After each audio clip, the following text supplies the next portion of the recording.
Hello and welcome back to the LEC studio. Just before the break, we saw Odoamne firing shots at Frankie to learn to get back to CS. And I tell you now, I bet he wishes he could go back to the first half. Oh, God. But they did. They started it. Leave the boy alone. Sorry, man. I'm sorry. But real talk, though, we had a fantastic game from him, and he actually picked up your Kia Player of the Game. Odoamne has picked it up with 86% of the votes. What was Bwipo yesterday? He was pretty close to that, like 84. Something like that. You two-upped him. Ooh, My question is, what were the other 14% looking at? Like, that Tristana Pentasteel? yeah, I suppose that, but yeah. No, but Upset, of course, part of that as well. But that, we have to kind of just quickly touch on how incredible that game was to see. None other than Schalke, amazing. You don't seem particularly rejuvenated. You're not. There's no joyous sprightliness to you. I have a smile on my face, so that's already changed, you know. Yeah. But I do think that there's still ways to go. But I'm hopeful now that they can fix the things. It certainly was a great performance, and of course, Misfits looking more lost than ever. But we are gearing up for another clash in the race for playoffs, as Splyce versus SK Gaming is up next. Now, for Splyce, it's not just about getting into playoffs. They also look to challenge Vitality for that second place. And given their win against G2, they should have a good shot, wouldn't you say? I mean, based on how they played yesterday, that certainly seems to be the case. They seem to have aligned on their draft. They seem to have a clear idea of how they want to play. Individual members are stepping up across the board. And overall, Splyce are looking like a very good team as we approach playoffs. Yeah, and for the first time, I think this split, you can actually see that they're evolving. They're actually trying to fix a lot of the mistakes that they have been doing in the past, which is not being pushy enough, not in the mid game, not being aggressive enough and forcing plays. This game was complete aggression, and especially Xerxe played the front runner. Yeah, I mean, that croc. Let's talk about this Renekton performance, because, I mean, we got a bit confused. This isn't like a retro Xerxe champ, is it? Well, it's something that back in the day he was very well known for. Back in the day, depending on how far you want to go back. But what has been hit or miss for Vizicsacsi is throughout this split, he has been a large contributor of the team's deaths. He hasn't really been one of the big carry of the team, and he wasn't really someone you looked at who could help his team really turn those leads into victories. But with the performance that he had on Renekton, I think it gives a lot more hope for Splyce fans. And if he can repeat these kind of performances, it kind of goes back to the Vizicsacsi of old, where he could pick those carry tops and actually have a large impact on the overall game. Do you echo that sentiment? Amazing that, you know, Xerxe is going to be a real threat and contender for Splyce now? I mean, he's always been better come playoffs, especially last year when I played with him. He was ramping up throughout the split, and at the end of the split, he was maybe even the best top laner, at least what I can tell. Maybe some bias there, but he still performed extremely well and understands patches really well and the changes that come in with it. So once he's actually comfortable somewhere and he has his champion pool established, he plays really cleanly, and we saw it yesterday. Yeah, he looked incredibly comfortable on that Renekton. Now, on the other side of the rift, we've got SK, who are fighting tooth and nail to make it into the top 6. But my question to you guys is, how did they pull this off? It looks like a daunting task for any player. Yeah, it certainly does. Largely because when we talked about SK yesterday, it was very much about they seem to have a lot of the mechanics. They're not really afraid to make plays, but they can't really play the map properly. There are big windows or opportunities for teams to punish them. And yesterday, it was a clear example of how if they actually don't leverage their strong individual players and they don't try to be proactive on the map, it ends up just being a stall-controlled game that they can't really have any answers to deal with. Now, I heard whispers that people are hoping to see Selfmade on a proactive early game champion. I mean, amazing. Does that resonate with you? Yeah, he needs to be. So far, the split has been up and down, obviously, for SK, as it has been for a lot of other bottom teams. He needs to basically be the facilitator in the early game. They've won a lot of games in the beginning of the split by him just being aggressive early, making plays, getting them ahead, because that kind of takes him away from having to play the Marco game where they're not as strong in. So you want to basically go a bit down the G2 path of stand on that throat early. Yeah, basically, and I think that they have the players to do it. Selfmade was the best ganking jungler at the beginning of the split, and I don't think that's disappeared for him. I just want to see him return to that, and really you've got nothing left to lose right now. The standings are kind of set that you need to get this win. This is an important one for both teams, and in the race for playoffs, every single game counts. And for SK, this is more real than ever. Let's see if they can take down Splyce.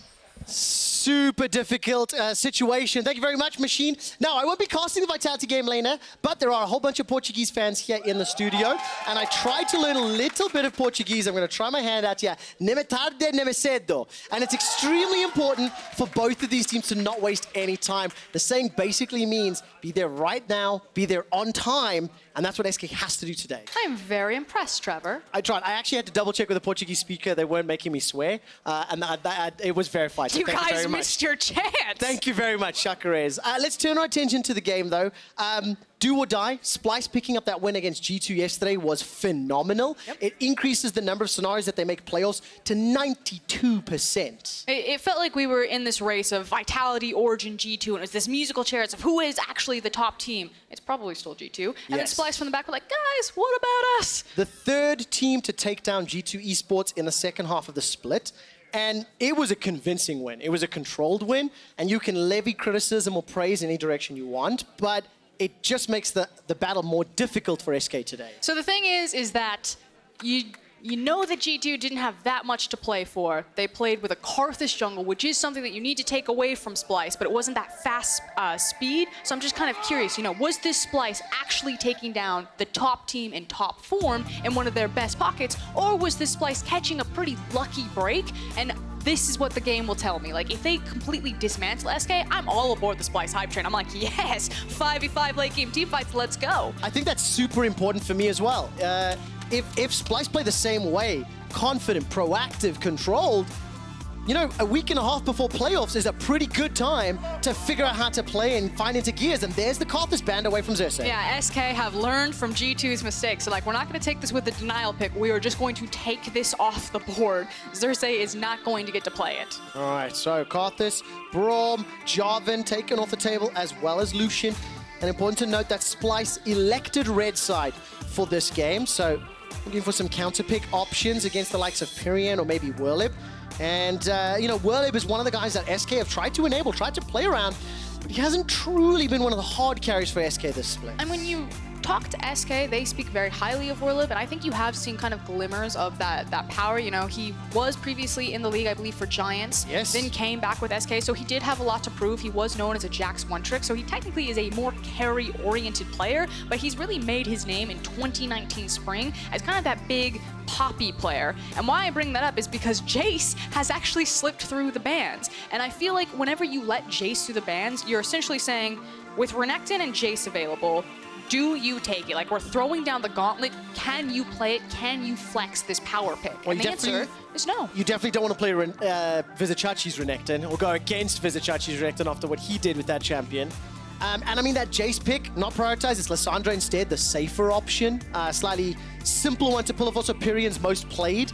Out of SK Gaming's 7 wins, 4 of them have come while Lissandra's there. I do want to quickly jump on this Aatrox pickup, though. So we have seen Xerxe play in the jungle, but why I actually think this is really brilliant is we saw Bwipo pick up the Aatrox into Soaz's Renekton yesterday, and with Renekton being such a big power pick, the genius of this flex is we have the Aatrox, and it dissuades you from grabbing the powerhouse of Renekton, because we can flex this into the top lane and give you a very difficult matchup, or it was just the jungler all along, and we now leverage another ban at you. I think that's super clever. We saw what Aatrox can do against Renekton yesterday when Bwipo played Soaz.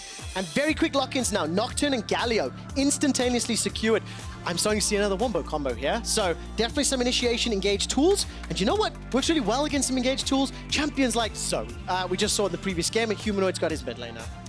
Yeah, Zoe's also one of the few champions that has a good matchup into Lissandra. She can outrange her, she can match her wave clear. Her long range abilities can help follow the roam potential of Lissandra. So it is usually the matchup that if you give Lissandra and Zoe's up, that you're probably going to see a Liss Zoe in that mid lane. And Zoe by Humanoid played twice, no wins yet in spring.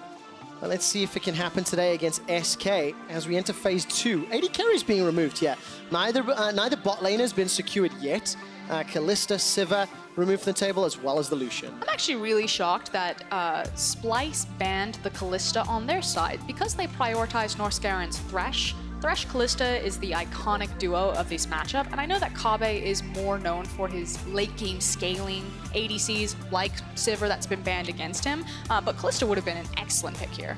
Well, let's see what direction they go. I mean, do they go more poke? Kobbe's Ezreal has been one of the more impressive champions he's played. Trying to look at what else is available for them as the AD carry pool keeps getting pinched. I do like the idea that you're going with like more of a defensive option because you already see that there's a Galio support locked in.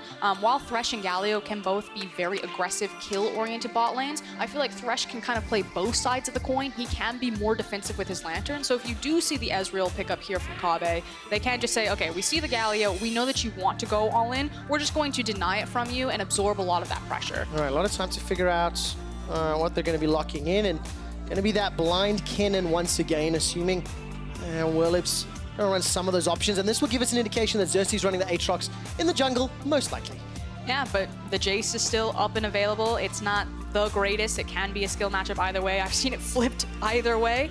So we'll see what Werlyb is going to go for. Again, this has been kind of the big tank player, but he was known as a carry. Yes. It's do or die, now or never. What's it going to be? Well, a few seconds left to figure it out. I mean, would you run a Poppy into that? No, we've seen the Yorick ban several times, risen to prominence over the last few weeks, and it will be secured. This is the second Yorick for Werlyb. He does only have a 1-0 record on that champion, as Norskeren continues to hover his signature hovers in Warwick and Volleyball. What AD carry do they run? Do you think Ezreal fits here, or do they go something more scaling? I would love to see, yes! It is locked in! All right, what does this mean? This is the first time we've seen Kobbe running the Vayne, this split, in combination with Zoe, Kennen, Aatrox. I'm going to go on the record and say this is not the team comp I was anticipating. I am so happy. So the cool thing about Vayne is that she has been, I'm not going to say changed, but she's picking up some new builds and new speed in Korea. We'll keep track of Kobbe's build to see if he does go that route. It's kind of like the perfect storm of Vayne. With some of the changes to the runes, with some of the power brought back into attack speed, she just kind of fits in a very healthy spot right now. And where it used to be that Vayne would just immediately sack a lane, that she's not going to be anything before late game, that's no longer true. Vayne finds much more opportunities to be proactive earlier in the game, and she's no longer just a sit back and scale type of ADC. Oh man, so exciting. We get to see whether or not Kobbe can step up and help his team get closer to playoffs. If Splyce win this game, they will guarantee at least a tiebreaker for playoffs. That means they are in the top 6. They may have to play a tiebreaker game pending other results. We will see how the results play out. Still 8 games to go, and Norskeren looks nervous. I mean, the reality is that I don't think Splyce just want top 6. We always call them the gatekeepers, that they're just kind of that just out of the relevant talking point. You know, we talk about all these top teams, but Splyce is never there in the conversation. They want more. They are not just the gatekeepers. They want to be the gate crashers. So here is the definitive moment. Make your stake. Slaughter SK and prove that you are a top team. When you are a number 1, number 2 team, number 3 team going up against the lower ranks, that's where those statements matter. And Splyce kicked the G2 door in yesterday, and they made that statement. I love the term gate crasher, because they took down G2 Esports, the number 1 squad. Now, as we load up onto the Rift, I do have a quick stat for you, Froskurinn. I love quick stats. 3 times Kobbe has played Vayne in his career, and all 3 times he has been victorious. 100% win rate on the champion. Stats don't lie. There we go. Hack it up. We know who won. Odds are in Splyce's favor. They're 9-6, and they're also, by the way, in the race for second place. You know, they are touching distance from Vitality, and if G2 beat Vitality later, they could be on the same number of wins and losses at the end of the week. With only 3 days left in the LEC Spring Split, things are getting very spicy. One might say, every game counts. Hashtag. Yes, okay. exactly. A few fans there not super excited about that one. But let's turn our attention now to the draft, because it is... I understand SK's draft a lot more than I do Splyce's, but where do we anticipate most of the action to begin from as we go through the early laning phase? Usually you would look at the junglers, but for me, I'm still just all looking at the bottom laners. I was trying to pull up Kobbe's runes. You can see that he went for press the attack and the domination. So the thing is in the domination, he's going to take Taste the Fear, I believe. Basically, it's about sustain. A lot of the Vaynes are now maxing the W as opposed to the Q, even though the Q got buffs. And it's about putting out as many auto attacks as possible, making sure that you're abusing the attack speed that you're going to load into your build. But because you're getting so much kind of passive lifesteal, she becomes a lot tankier, and the ability to put out sustained damage and survive sustained fights is much higher for the Vayne this time around. Ooh, okay, so let's see.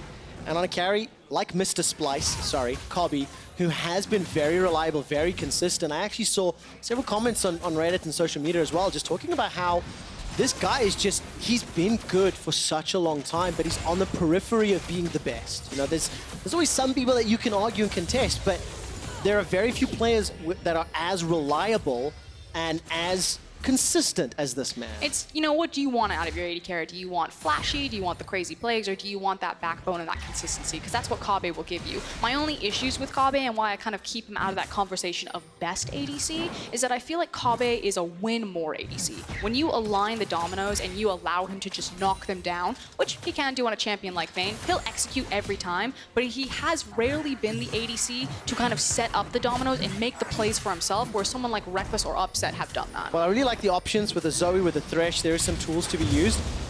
Xerxe gets a little bit of a helping hand here. And Dreams as wins of war. And while we see Xerxe on the screen, one of the guys that can set up these plays on a champion like Aatrox, take a look at some of the impact he's had. He's one of the more proactive, impressive early game junglers. I actually think it's really important that Xerxe was contesting the Krugs away from Selfmade and Nocturne. Krugs is one of the camps that has the most experience into it, and as a Nocturne, you're in a race for level 6. And Selfmade loves Krug camp. He does this all the time because he's all about me, me, me. He wants to get as much power on him before he transfers it into the lanes. By upsetting his Krug camp and forcing him to extend dangerously to go for Krug camps, which now is being warded by Chachi, you set this trap. You know Selfmade is going to go for this. Ooh, Selfmade is going to see Chachi though, and vice versa. So unable to secure the camp, but the damage is done. He's lost the XP. And it's a huge cross-map play just to slow down Selfmade. And it seems so insignificant and small, but it can be a big factor on a champion like Nocturne that is so reliant on that EXP and is so reliant on paranoia. And on a player like Selfmade. Take a look at Dreams, decides to go into the Justice Punch, condemn into the wall, forces the flash away. Norskeren unable to land the death sentence, but a summoner-less Galio could be picked off a little later. And just to go back to that point, a player like Selfmade that has been the game changer, the man that if he doesn't initiate plays for SK, the team traditionally has not been able to rally without him. Yeah, and look at him right now. He's like, I wish I had something to farm. My mid laner is gone. I'm only level 3. There's no crab for me to take. And he's just basically waiting for his camps to spawn. Yeah, chicken camp just respawned as you started that discussion there. Frosk, so Selfmade a little behind, currently a level down. We'll keep an eye on how quickly he does hit there. He just did 4. So he's clearing out his chickens as he's going to push back. And remember, Dreams, no flash available. Teleports on both AD carries. So they're going to set those ones up. And it is a pretty even CS game right now. Pickaxe and Fairy Charm secured for Crownshot. The nice thing about the Fairy Charm is that it just has a really high resale value, so a lot of people will just pick it up and then sell it on later down the road. It allows Kai'Sa just sit back in the lane and spam her W. Farm from safety. Play a little bit more defensive, especially when your support is a little low down. And we've seen how Kobbe and Norskeren are pushing very far forward. And we just caught a glimpse there. Werlyb finally helping Selfmade pick up the crab. And I want to turn our attention to Werlyb a little bit. I was going to say... Yeah, that confused me. Probably a spectator bug. I held my breath.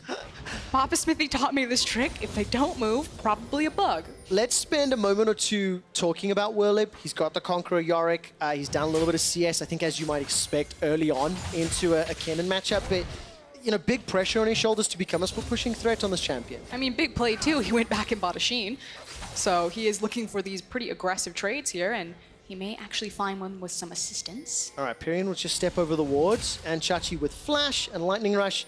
Very easy to escape. Also, the wave wasn't ideal, so Werlyb didn't want to concede a lot of that XP. Yeah, and that's the thing. Chachi wants to bounce that off the tower to make sure that he's not overextending himself dangerously, especially when Selfmade is getting closer and closer to level 6. And I think what you're going to see is they're constantly going to contest Selfmade's camps for vision and information. Keep him down from level 6, track where he is, and that's how you're going to see Splyce kind of morph on the map of where they're stepping forward, where they're pulling back. And if Splyce are going to be playing the map that way, with this type of composition that is a little different, does this fit into your understanding of Splyce's strengths? You know, your understanding of what Splyce do well?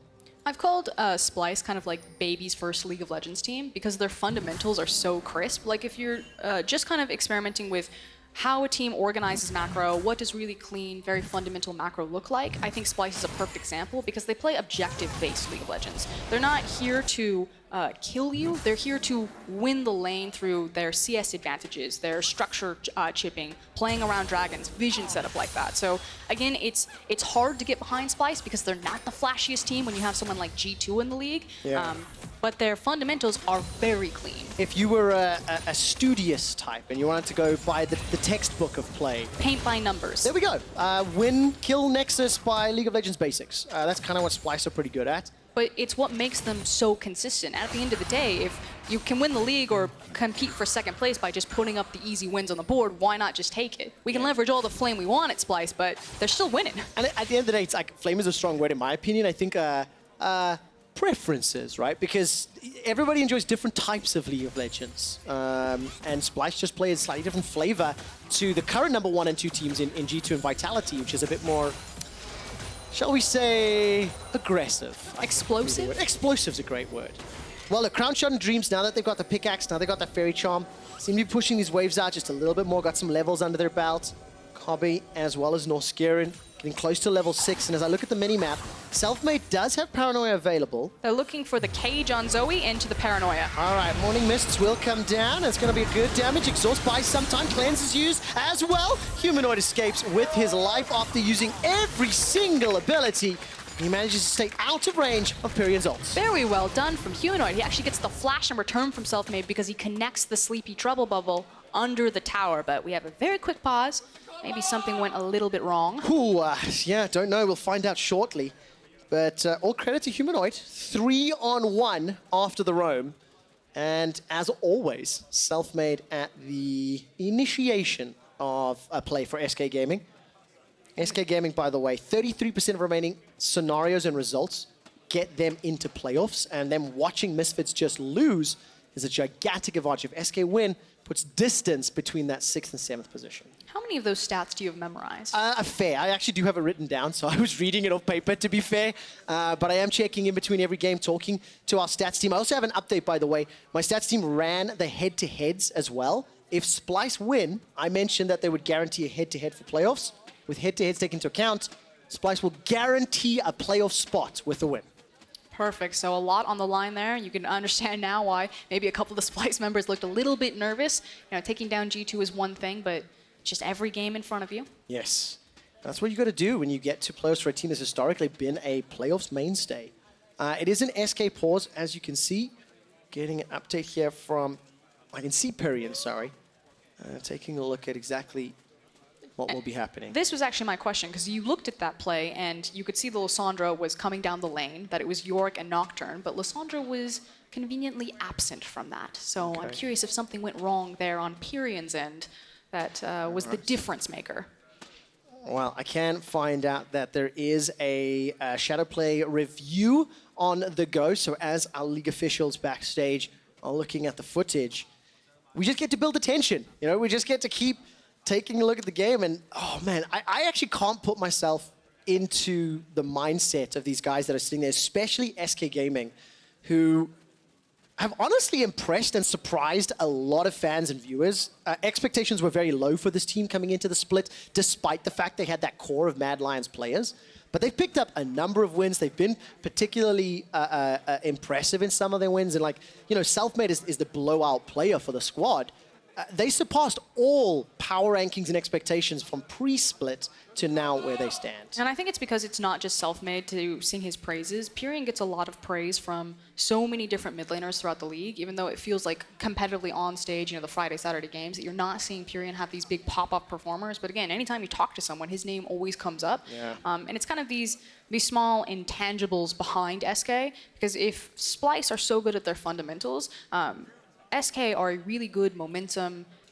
I don't want to call them an emotional team, but they're super proactive. Selfmade very rarely looks for things like counter ganks. He's often the first jungler to the play. Yes, that's true. And so when they do have tempo in a game, when they are playing on the offense, SK can look super clean because they know where exactly to attack the map, how to say we're going mid lane, we're going top lane, like what objective is the easiest objective to secure and when they have the cooldowns to do it. The problems arise when they start to fall back and they need to play a bit more reactively and defensively, and that's where a lot of teams struggle. It's really funny though, because it's true for Splyce as well in many ways, especially the second half of your discussion, or how both of these teams, when they get to play their style, they look great. But when they have to react or, like, you know, differ from the playbook, a few more question marks prop up. Differ from the playbook, but I actually think Splyce are very good at playing from behind. Few teams can play from a back foot, but because Splyce's fundamentals are so clean, they very immediately understand, okay, we can no longer force plays because we're not strong enough to win in team fights. What's the first step? And it's to secure defensive vision back in their own jungle.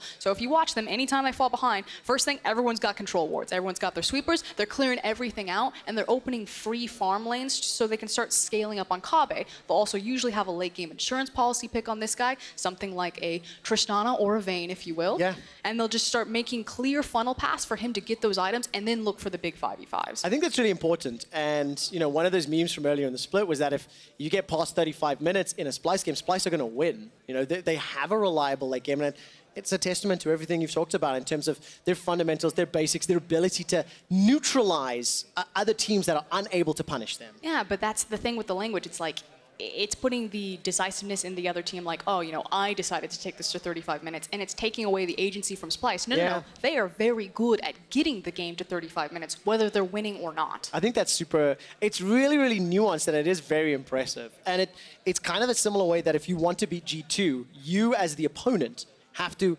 counter their strengths, whether that's in draft, whether that's playstyle, but, you know, the onus is on you to take away their power.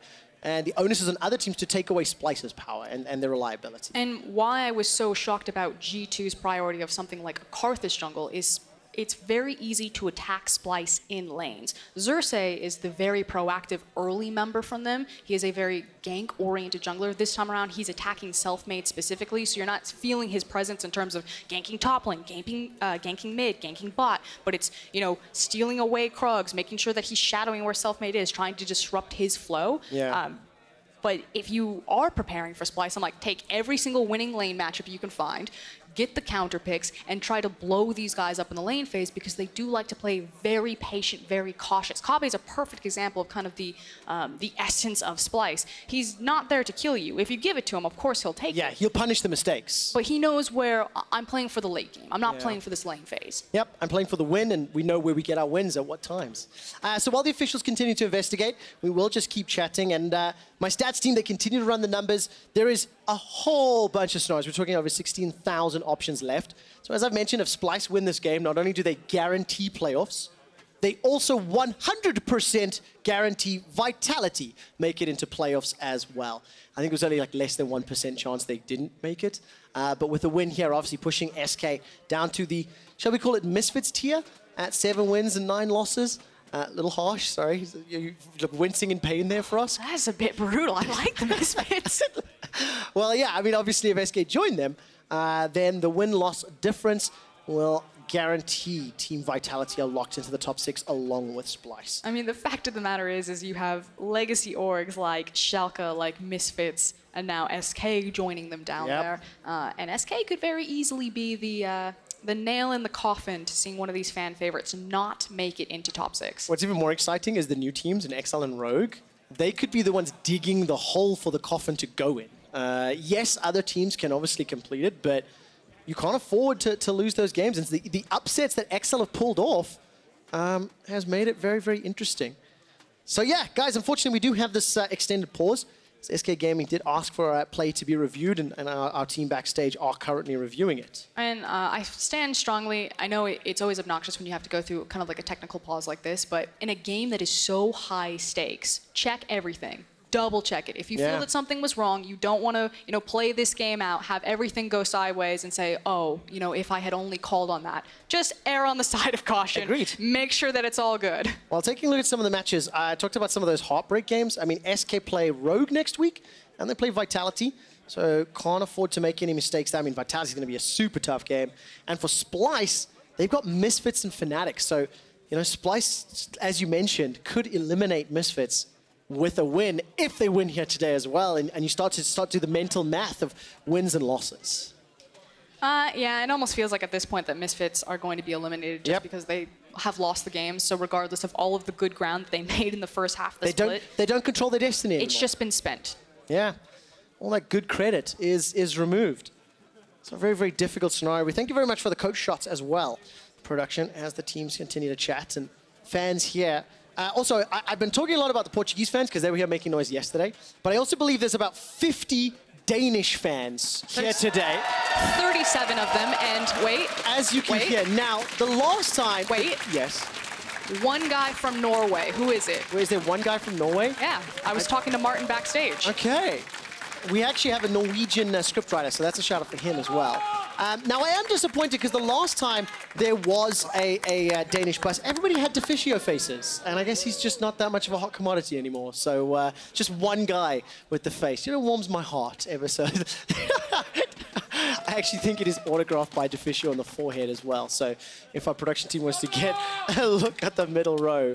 All right, ladies and gentlemen, I do actually have an update for you after this pause. SK Gaming's Pirean, his client minimized underneath the turret. League officials have investigated and have offered SK a chrono break. SK Gaming has accepted the chrono break, which will be set 5 seconds prior to the play at 8 minutes 25 seconds. Those of you who may not be familiar with chrono break, it is one of the tools that we have on the tournament realm to recreate the game at an earlier state. I assume that'll be just before that gank in the mid lane. Makes a lot of sense. As I was saying, it felt like when it showed Pirean on screen, I was like, hey, I thought there was 3 members in that gank right there, but I don't really recall Lissandra doing anything. I was waiting for the replay to see what happened, and it seems like Pirean got kicked out of the client. Yeah, I mean, Xerxe is out of your control. All right, so this is actually just after the play. I will just refresh everyone's memory if you have just joined us. Chrono break took place after SK Gaming accepted the offer. Humanoid was able to outplay a 3v1 gank in the mid lane, which Selfmade initiated and spent his flash for.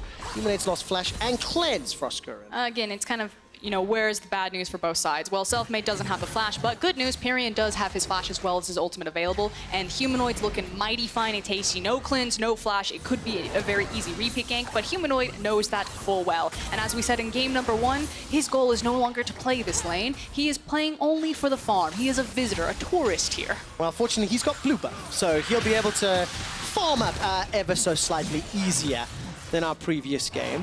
And Splyce will be starting off this Mountain Drake at 9 minutes on the clock.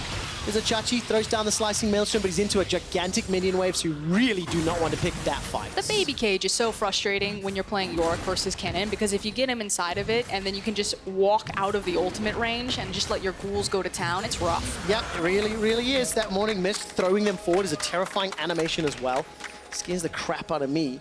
And now Selfmade and Pirean, they're going to be looking to set a proactive play. Vizicsacsi's got flash available, but not much else. Yeah, and there's no paranoia again, but like you said, Pirean, he's got everything. Yeah, Pirean's ultimate was not used. There goes the claw into the ult. Duskbringer comes out, and this should be an easy enough kill. First blood to Selfmade, and he's able to escape. That was just clean. Doesn't even need the flash, doesn't need the paranoia, and it's Selfmade who is the primary beneficiary, and that's exactly what you want. This Nocturne needed to find the springboard. It kind of feels like Nocturne gets 2 chances, and if he doesn't make good on his first 2 ultimates, that he will just fall behind because he needs to be ahead of his opponent. He needs to have kill pressure to actually be valuable in the game, so this is a big lifesaver for Selfmade after the mid game went totally sideways. I don't normally like referencing games that happened earlier because it's not the point of this one, but I want to see what Vizicsacsi can do. Now he's 0-1 in comparison to what we saw Odoamne do, who went 1-0 and then started to snowball ahead. Playing from behind, such a different game, but it is one of the strengths of the Splyce squad. And they're currently down 700 gold, but they're up a Mountain Drake. So let's see how the next few minutes plays out as we're 11 on the clock. It's also a very different responsibility as I'll hold that. How much damage? A lot of damage. A lot of damage. That's always a clincher. It is so. A lot of tension when that trouble bubble hits. Another quick run of stats for you. Humanoid currently is the mid laner with the highest amount of deaths at 45. We actually put a lot of criticism his way about dying pre-15, a fair amount a couple of weeks back. Pirean is actually the mid laner with the second highest amount of deaths at 41.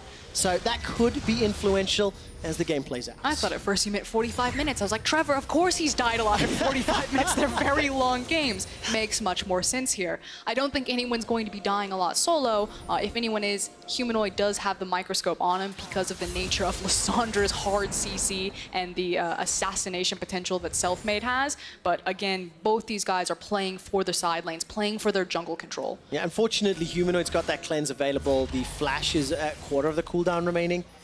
And with the assistance of Selfmade and Pirean, Selfmade's been fairly proactive in ganking. We've not seen a whole lot of Xerxe yet. There's Selfmade ganking once again. Remember, cleanse is available, but no flash. That was rinse, repeat, textbook, like you said, Frosk. I mean, I said he should be playing for the side lane. He barely stepped off of mid lane and immediately got blown up. Huge credit to SK and their vision control that really set that up. Again, all of the control wards to the river meant that Humanoid had imperfect information and just picking on the rookie. That's an inexperienced type of play. And also, I did say Humanoid traditionally has died a lot pre-15 minutes. Right on time. There we go. 46 deaths, still remains the most killed mid laner in the LEC as we're on week 8. And the fact that he's now gone from the scene with a roam from Werlyb is going to allow the Rift Herald to be picked up here. Yeah, and there's just not a lot of options. Splyce can maybe peek their head in, but what they're, I was going to say waiting for was their bot lane, but with the teleport from Vayne, the bot lane's already here. All right, here comes Kobbe, and the Rift Herald is now uncontested. Selfmade, no paranoia. Werlyb is going to be looking for a Dark Procession. If he can lock somebody in place, maybe it'll work. Selfmade's Spell Shield did not work there.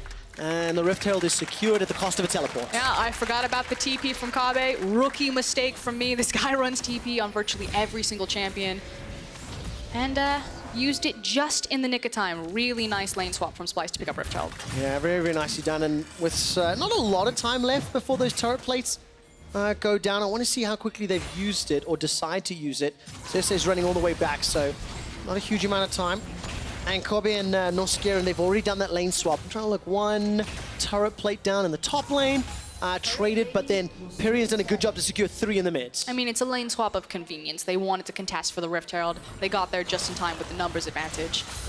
It's interesting, you know, Kobbe used to run TP all the time on virtually every single AD carry. He's recently started running heal, but it felt like he was doing it out of respect to G2's bot lane, knowing that G2 were a very scrappy, fight-oriented bot lane, so he wanted more of a battle summoner as opposed to more of the macro summoner that we normally see Splyce run. So it could just be a read on Crownshot and Dreams that, hey, even though they have the Galio with the Thresh, with the teleport, that we're not going to fight you anyway. Yeah, very confident in that 2v2 then. You know, we saw Kobbe and Norskeren actually pushing very early. They got Dreams' flash at like level 3.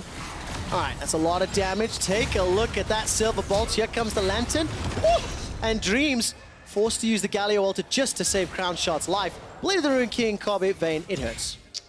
Yeah, and again, Vayne is no longer just a late-game scaling monster. She is powerful at virtually every point in the game right now. And again, I was talking about this concept earlier on with Vedius. Late game doesn't mean 5 items anymore. With Splyce, it might, because we might get there. But late game really means kind of 2 items, because that's where a lot of games are decided. And Vayne sits so comfortably there. Yeah, and that's exactly where Splyce are gearing towards. I mean, they're still down 1,300 gold. They're down 2 kills.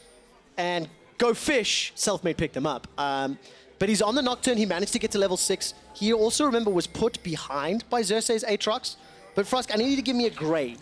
How has Xerxe's jungle Aatrox been as we've officially crested the 15-minute mark? Frankly, a little bit invisible. I think he was mostly playing for the control, though, which makes sense. It's easy to look at the score lines and say, you know, Selfmade's got 2 kills. Xerxe's sitting on nothing. So clearly, Xerxe has been jungling worse. Yeah. But his goal was just very different. It was just to disrupt and to stall and to track Selfmade while his laners played safe. All right, Death Sentence catches onto Dreams. He actually flashes forward. Here comes the paranoia. Dreams forced to run for his life. A lot of burst damage as the Hourglass was used. Now Selfmade stays alive a few seconds longer. Sleepy Trouble Bubble not going to find its target. That's a 1 for 2.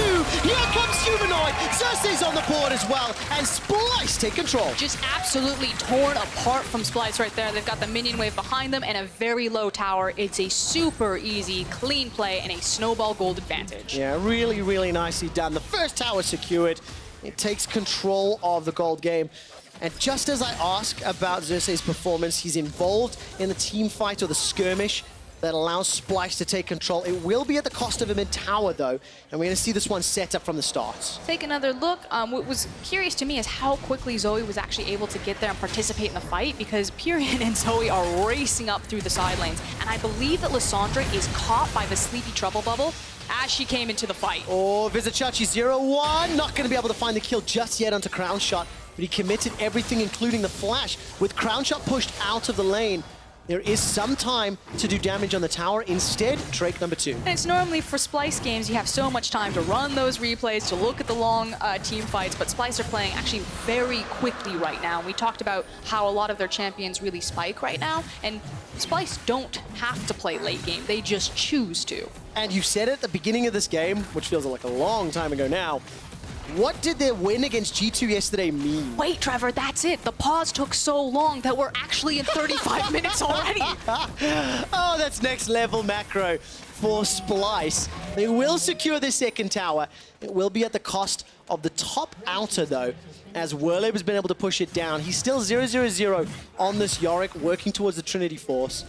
But I do like that moment, is like, you know, you have to try to understand the best of one results and the impact. And Norskeren, Flay will not find its target. Here comes Xerxe, stepping forward at the Darkened Blade, and Pirean meanwhile did not follow the claw. Meanwhile, down in the bottom, a lot of damage being thrown into Kobbe. He solo kills Crownshot. Didn't even see how that one happened. He just dunked him. It's isolated. Xerxe and Norskeren, their only job wasn't to find a pick. It was to isolate the 1v1 between Crownshot and Kobbe. And Kobbe just took the smackdown on Kai'Sa. 1-0-3, 100% kill participation. And Mr. Splyce, the man of the hour. All right, let's see how this sets up. I'm assuming a condemn into the wall. I'm assuming he's going to pop ultimate to make sure that he stays in stealth longer, so Crownshot really had virtually no time to react. That was actually beautiful. Nicely done, Kobbe. Last pick Vayne, making it work. Yeah, and again, it's on the control ward, making sure that you pop Final Hour when you're still in Fog of War, and then activate your stealth. So you're just limiting that tiny window that they have to react to you defensively. Yeah, and what was it? Paranoia as well as Galio Ultimate Hero's entrance thrown in there. Grand entrance rather for added measure. But I'm going to go back to what we were talking about. You know, yesterday versus G2, Splyce did pick up that win. It was very convincing. It was very controlled. It's actually fairly reminiscent of this game in many ways. You know, kind of slow-ish start, not really conceding anything. Picked up first blood, 700 gold lead. And of course, we got the average game time there, just for the lulz. But Splyce won that game significantly early and significantly more confidently. And you can see by these plays already, they're setting up the momentum to do the same. They've got another one. Well, let's find out. Dreams the hook will get slept. Death sentence into paddle, and really easily killed by Splyce. And everything lands. It is just too easy, and Splyce understanding what their win conditions are when they actually need to press the tempo of the game, start playing more offensively, because again, you're still waiting around this kind of ticking time bomb of the Yorick, who will be very obnoxious in these side lanes. So I like that Splyce, they're not slowing down, they're not cruise control, they are actively trying to force more on this game while they're strong. It is just so refreshing to see a team in the LEC that is in the thick of the playoffs race, improving and stepping up in some of the areas we wanted them to see. And Splyce, just when the going got tough, on the verge of applying pressure to Vitality. There's a defensive proto belt by Vizicsacsi to get out of that baby cage. There was pressure as well in this bottom lane, and the tower will be dropping. Werlyb, though, is on a mission. He's not done yet. It is still only 1,000 gold lead at 20 minutes, and Werlyb has been responsible in taking 2 towers. And Chachi really has a lot of the responsibility for Splyce in this game of not just playing the side lane, but kind of picking his moments of when he is going to look for those flanking TP plays and force the big 5v5. Because Splyce can feel it. They're stronger right now. They want to force SK to fight them, but SK do have a lot of tools to try to get away from them, to not pull the trigger or to look for more picks. So Chachi needs to be on point. Okay, I'm mirroring Yorick when I need to mirror Yorick, and I'm creating enough space that we can look for these opportunities, and when we have them, to take them. Yeah, and yesterday, as Frosk might say, was robbed of player of the game. He was robbed. Nomination, exactly, it's what I just said. I just want to take the moment. Chachi, you had an incredible Renekton performance yesterday. You deserved that player of the game. How difficult is it for Chachi in this setup? 0-1, coming up against a Werlyb's Yorick, who's already putting so much wave pressure on it. I mean, you can see that Chachi's not having a good time, and the fact that Werlyb feels so confident to flash after him whenever he gets a hold of the Kennen. That said, you still have to respect the fact that Kennen does have a lot of mobility, and if Werlyb doesn't get the burst damage earlier on from his rotation, he doesn't want to chase too far from Kennen. So I don't expect anyone to actually die here, but I do expect Chachi to team fight. Oh, Dreams gets stunned, death sentence, chains. Come on, guys, this just looks so painful, but Dreams survives. Dreams stays alive. Vizicsacsi, the caster curse was thrown down. Now Kobbe is unlocked, picking a fight with Selfmade, who's got the GA. Dreams goes in with the ulti, gets back up. Dreams, you cheeky bugger! He escapes with his life. That's now a kill back in reply. Dreams goes down as Kobbe tumbles and ducks and dives. The death sentence will not find a target, and Werlyb wants to clean this up. But Pirean might go down. Gets the ultimate. Kobbe gets 3. He tumbles again. Turns onto Werlyb. Finally goes down. Werlyb picks up the kill with the last rides. He's chasing in a Norskeren. Norskeren needs a blast. Kobbe will not find it. Crownshot takes him out. I cannot wait to see the replay on that. I think the paranoia was huge because it was a choke point that Splyce were trying to chase into and then didn't have the vision to finish off Dreams and got obliterated by Werlyb from the side. That said, huge credit to Kobbe. I believe he picked up so much gold there. 4-1 and 3 now on the Vayne. How did Dreams not die? He should have been killed twice. Watching. I mean, it's just the W, the fact that they get rooted. So Pirean right on time, zones the fight beautifully. They can't chase in, and then it's kind of a free-for-all. Who's going to... I can't believe Dreams goes back in and gets out. Such a bold call. Well, nevertheless, Kobbe, I mean, he did so much work and makes this almost an even trade. I mean, anywhere you looked on your screen, there were pretty crazy plays. The fact that Norskeren got the death sentence hook actually set up Kobbe to even look for the triple kill. The Thresh had to come in just in time to save him to allow Splyce to even cling anything back on the back half of that team fight. I think that ended up being a 3 for 4, but it is still extremely close as far as the gold is concerned. There's a Mountain Drake and the Splyce's banner, as well as a number of damage dealers. They start the Baron, try to force SK Gaming's hands, and SK respond, but they aren't able to put any pressure on Splyce right now. But they have a limited window to do so because, again, here's Yorick being obnoxious as usual and pushing forward on the bottom side. Now has kind of his core itemization complete, so he's not only a massive dueling threat, but he will actually just shred through these structures. And of course, I've not really drawn too much attention to itemization just yet. 2 items across the board for most here. Talked about the GA for Selfmade, Luden's Echo and Protobelt for Pirean. Now all of a sudden up in the top lane, Werlyb is just going to get run down as Humanoid comes to help out. In the combination, they are able to pick up the kill. Maybe didn't expect Zoe to be there. Yep, definitely the case. I mean, if you look at the vision, there's not enough to really play around that, but Werlyb, he's trying real hard to play the side lane game. Anytime you just walk up, get locked underneath the tower and dive, mistakes were made. Yes, absolutely. Pretty simple League of Legends mistake there. But I mean, it is still a close game. It feels to me like Splyce should be further ahead though, for us. Like, gold difference is the case. 3 dragons in favor of Splyce, but towers are even as well. It's the execution of the team fight. So SK still have a lot of power to very quickly, instantaneously delete someone, and they do have a lot of survivability. This is a Galio and a Lissandra composition, so if you try to grab them, their ability to stall out and for everyone else to jump onto it. Speaking of jumping onto. Okay, now a lot of damage here onto Vizicsacsi. He's got no ultimate available. Manages to escape with the E and the flash. Still had Protobelt if he had any more threats. But in an elongated sustain fight, so if SK are kind of like this big pick burst potential, I still give the side of sustain fights in favor of Splyce. All right, Kobbe's gonna get locked out by that Dark Procession, not able to chase through it, of course. And he threw down the final hour ulti just to try and chase him. But for the time being, next Dragon's not up just yet. I'm looking at Vision. This is just gonna be this lane game pressure for now, as both teams are vying for control of one of the next big objectives. And we would assume that it would be Baron. The other thing that I do want to point out is Splyce's composition is harder to execute. It's much easier when you just have to stack all of your R buttons at the same time for SK. So in terms of margin for error, it is lower on SK's end for the comp. I think it's fair, but then it also comes down to vision and picking those right fights. You can't afford to be in Werlyb's situation, out of position, overextended, and then just getting dunked by an easy trouble bubble.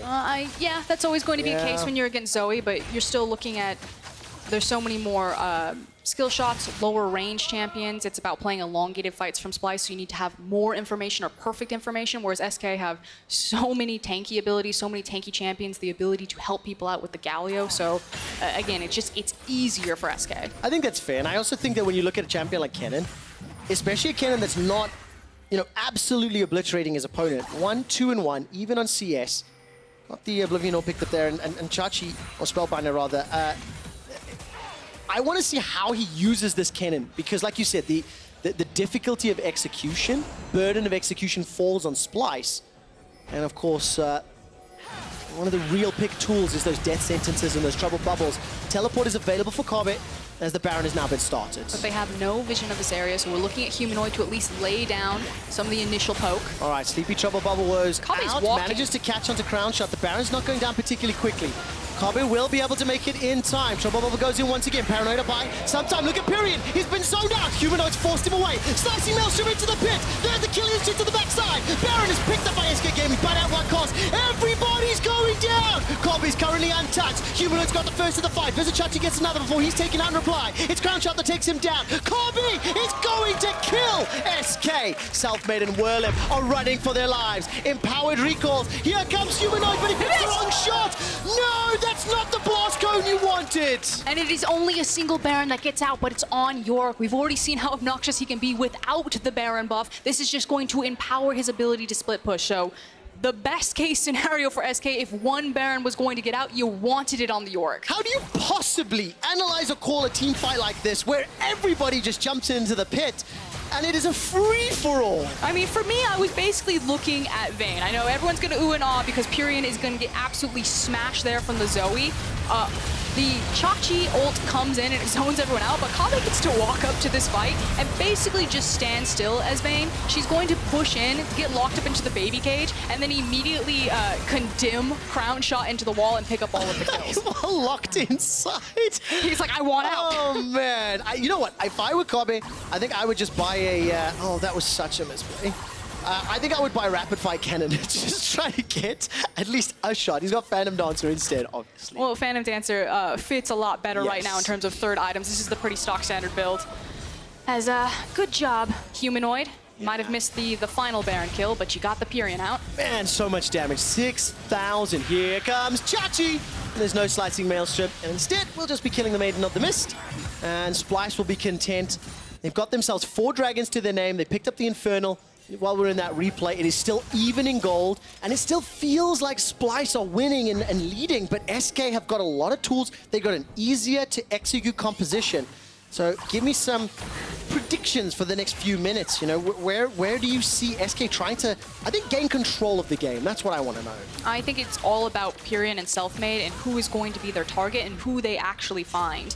Humanoid has done a much better job kind of in the back half of the game, clearing waves and then cheating down to his strong side of the map, making sure that it's not him who gets picked out. He is pretty vital to them because they don't have any safe wave clear outside of the Zoe. Yeah. It's very dangerous for either a Vayne, an Aatrox, or even a Kennen to step forward and to try to clear out a wave against all of the initiation potential of SK's comp. So as long as Humanoid's actually alive, there's nothing that SK can really grab more onto the map as long as he's in the right place, right time. All right, so, and that's something Splyce are pretty good at. They do have an understanding of that, and as we're just about to hit 30 minutes, those 3 items you mentioned, Phantom Dancer for Kobbe as well as the QSS, Rapid Fire Cannon for Crownshot, Hourglasses for both respective mid laners, and obviously GAs actually for both junglers too. Selfmade is on cooldown though, and I've seen in this bottom lane, Kobbe was kind of like looking for an opportunity to pick a fight with Werlyb, but the vision you can see is backing that up as well. A couple of shallow control wards from Splyce.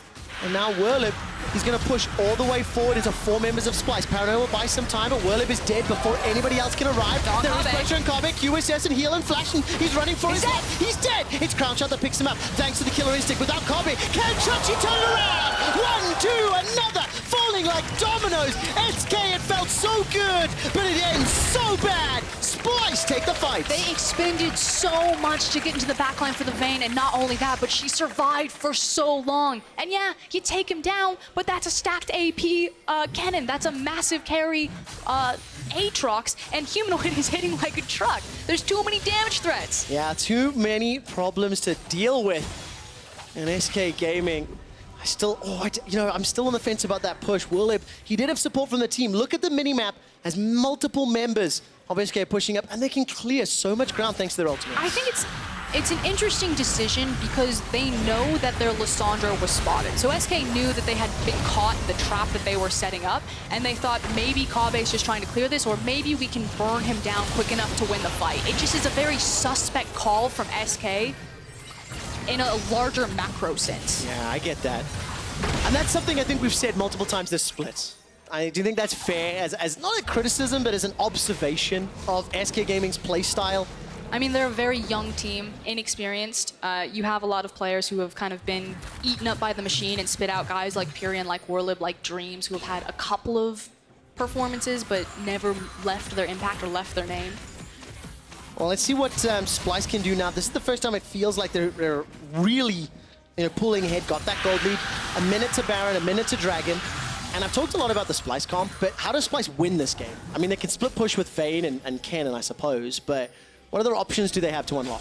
Their ability to siege is actually quite strong without Baron because they have Zoe. And this is one of the reasons why Zoe is globally so powerful. You see her in the LCK and the LPL all the time. And it's because you can walk up to structures like that. And as long as you have proper flanking vision, everyone has to back away, has to respect it because a single bubble lands and you lose a member. It's quite interesting as well because then you take into consideration the short range Kennen, melee Aatrox, short range Vayne. So whenever you push some of those towers down, the range of Zoe actually counters some of those weaknesses of the tower pushing champions for the rest of the Splyce comp.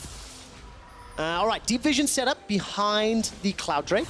10 seconds to Baron, no real super control for either team.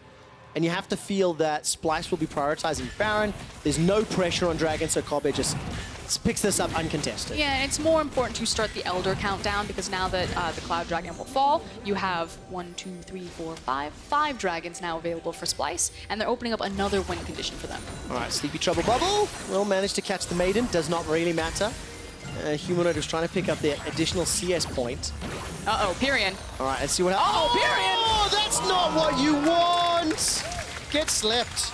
Easy pickoff, and this should now set up the ability to turn and burn from Baron or an uncontested Baron. Infernal plus Mountain. Here come SK. I think this is going to be problematic.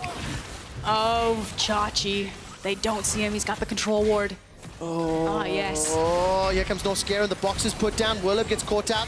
Trouble Where's bubble the once Kennen? again onto the Maiden. Uncontested There's Baron. the Kennen! Here comes Chachi. He's found Crownshot. Now, Crownshot escapes with a very cheeky killer instinct and flash. But Dreams, where are you going, buddy? Your team's not there. Dreams gets taken out. Baron secured by Splyce. And even a death sentence onto the Maiden. Splyce are in absolute complete control. And it's going to get that much easier to siege now that you have the Zoe in tandem with the Baron buff. But once you have complete vision control of an area, we talked about the strengths of Zoe in sieging, it's also just control over Fog of War. She is so devastating in professional play because the teams know how to play around Fog of War. Probably why your Zoes in solo queue don't feel as impactful. Yes, absolutely the case. You have to utilize all of those tools. Communication, coordination is key. And we caught a glimpse there, by the way, Froskurinn. Little ghoulie on picture-in-picture, taking down a tower. I hear Vedius in my head saying, live your best life, Ghoul. Live your best life. For any regular viewers that saw that meme a couple weeks back, that's a shout out to you. So Splyce now pushing down top lane, 5k gold up. It's been a very fun game to cast because the team fights have just been epic. Literally everybody's been involved. To me, they look a bit like a Thunderdome. Like, 2 teams enter, 1 team exits, but everyone's just putting like a Venn diagram of murder on top of each other. I really like that. We had Max enter the Thunderdome. In the end, though, Splyce. 35 minutes, Splyce activated. They have been all game, let's not kid ourselves, but we've now entered this area of the game where they've got Baron, they've got the ability to siege, they've taken down 6 towers already. It's just the inhibitor turrets left standing.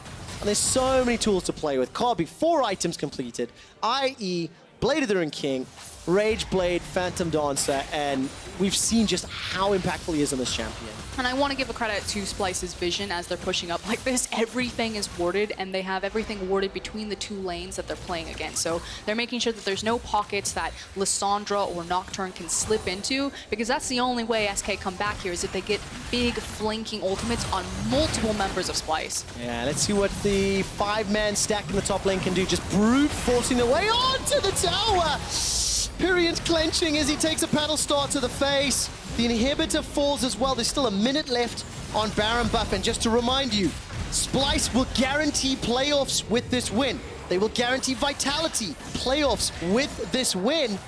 And very, very importantly, Splyce join the fight for 2nd place. Vitality, they lose to G2, be on the same wins and losses as Splyce, tying them up in 2nd. Just a very crisp, controlled game from Splyce. It felt like from start to finish, they knew exactly how they wanted to play this one out. And now, Their plan has come to fruition. They are fully online. Yeah. Where's the last stand? Well, we're about to find out. There goes the pressure. Kobbe's able to escape with his life for now. Turns back around. The GA is popped. Vizicsacsi with a slicing maelstrom has done so much work. That's 1, 2, 3, 4 members of SK are down. The ace for Splyce.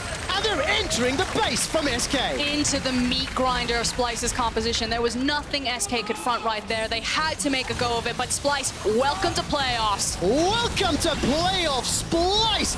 Join the fight for second place.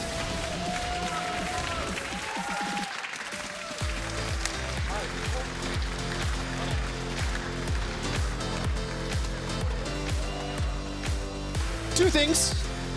Beginning of this game, I said that Kobbe's Vayne was 3 wins for 3 games. That is now 4 wins, 4 games. Stats never lie. Second thing, for you, Frosco, what do you make of Splyce's performance in week 8 after taking out G2 and SK? I really liked the game plan from this game, especially in the early game. I think it was a great read on Selfmade as a jungle to contest his camps like that. I think it was quite risky to go for a jungler that needs so many resources and then not have the laners to back you up or to protect you getting those resources in SK's sense. I know it seemed like such a small, minute point, but again, Xerxe was a big factor in that early game in making sure that he put some speed bumps or some roadblocks in front of Selfmade, taking over a game, which is the primary win condition of SK, so... Yeah, really nicely done then. Even though it's slightly less, visually understandable, Xerxe's impact, we're able to pick it up. See Kobbe and a lot of Splyce fans here. It's giving high fives as they meet and greet. Splyce are guaranteed playoffs. They have got themselves 10 wins, 6 losses as they end week 8. And if Splyce can keep this level of performance going to week 9 in the playoffs, they are a threat, and they can potentially shake that moniker of gatekeepers. I also want to give a huge shout out to Norskeren and Humanoid. It felt like when we were examining Splyce closer over the last few weeks that if their mid game falls apart, what's happening? Well, it feels like their mid and their support don't necessarily know exactly where they need to be on the map. You know, when Norskeren plays Pyke, he looks flashy, but he's not where he needs to be, placing down the vision at the right time. Thresh, it was like a perfect happy medium. Norskeren was constantly with his team, shadowing underneath them, placing all the vision, setting up these clean sieges, and the guy who was sieging was Humanoid, and outside getting caught once, had a very clean game on the Zoe. Well, clean game, clean team fights. I just want to bring up the last fights of the game. In the mid lane, just ahead of the inhibitor turret. Splyce end up crushing and picking up the ace, but it was a last-ditch effort from SK. You can see Dreams waiting in the wings, trying to set something up, but Werlyb, he got slept before it even began. It was the only pocket of vision that SK had found. They knew they needed the team fight in the flank, and unfortunately the gold disparity spoke for itself, and really clean team fighting as well from Splyce. Oh, they are so good at fighting front to back. They absolutely are. And, you know, when you've got players of that caliber that rarely make those mistakes. Splyce, congratulations. You are now guaranteed a playoff spot. You're in the race for second place. More results when you come in for that to get heated up. Got numbers for you, as I always do, Frosco. SK Gaming's number of scenarios where they make it into playoffs was 51% before the game. It is now down to 14.6% of remaining scenarios as SK Gaming join the Misfits tier at 7 wins and 9 losses. Let's turn our attention to positive. Key player of the game, Vizicsacsi, Humanoid, and Kobbe at LOL Esports. Who are you voting for and why? I feel like most people will vote for Kobbe because he was flashy on the Vayne, but I really liked Humanoid's performance that game. I think he was quite pivotal on the Zoe, and again, outside of kind of that one early misstep around the mid lane, he was constantly stalling out whenever SK did have offense. We're trying to push in. He made pivotal picks when it was needed, and he secured all of the objectives because he was landing all of his skill shots. Yeah, for a mid laner that has died the most of all mid laners, he only conceded 1 of the 2 deaths pre-15, which is an improvement. Good job, buddy. But I like what you said. I mean, the moment you get to mid game, you get to late game, extremely reliable, extremely consistent, and was part of the reason Splyce won. For more, though, we're going to chat to their jungler with Frankie. We have to look up. I'm joined by Xerxe. Yes, Xerxe, we do have to look up because you, my friend, are in the playoffs. How does it feel? It's actually unbelievable because I remember prior to this week, we were thinking that we need to win 2 out of 4 games, and our schedule was actually tough because we had to play G2, Misfits, SK, Fnatic, and they're strong teams. And it was a bit stressful, but after picking the 2-0 week, right now I'm really happy that we're in playoffs. You must have been feeling quite confident after winning against G2 yesterday. Yeah, it helps us a lot. And the thing is, like, the whole week of practice wasn't going too great, and we didn't get that much practice, and it wasn't going too great. So I'm really happy with the result. Yeah, it seems like not practicing very much seems to work for you guys, which is quite unusual. Can we talk about that first fight in the Baron pit, though? I'm really curious about what happened on comms, because it was quite funny seeing Kobbe come up from the bottom lane. Yeah, so like Kobbe was supposed to match the Yorick, but we didn't realize that Yorick was already with the team. So they just started the Baron, and Kobbe had to run all the way from bot to the Baron. And we kind of knew they're going to start it. And we thought that we can stall. And we did stall, but the unlucky thing is, when I went into the Baron pit, I knew that Nocturne used the smite, so I could have stolen the Baron actually, but because I died in that moment, I cannot smite during the ultimate, so they just get Baron, and yeah, that's really unlucky. Xerxe, it's been a stunning weekend for you, I have to say. I think you've had, at least in yesterday's match against G2, you had 88.9% kill participation. What is it about your comms that's so effective? You're everywhere. I mean, to be fair, it feels really easy to play on the stage because my teammates are providing so much information for me, and they just give me the information and I just pick the play. Like Chachi says, hey, we can go top. I just go top, and that's my team. So they play a big role in that. I do want to ask you quickly as well. Your style as a team has been described as textbook, League of Legends by numbers. What do you make of that? I mean, we're just playing for late game every game, so... No, I'm just kidding. I mean, many people think that we are still playing for late game, but lately we've shown that we can actually play early game, and we are actually a good early game team, and in playoffs we're going to be even better. Well, I can't wait to see it. 10-6 is your score. Congratulations, Xerxe, and congratulations to Splyce. We need to head for... Are we heading for a break, production? We're heading for a short break, and then we're coming back, and we're going to see XL versus Fnatic.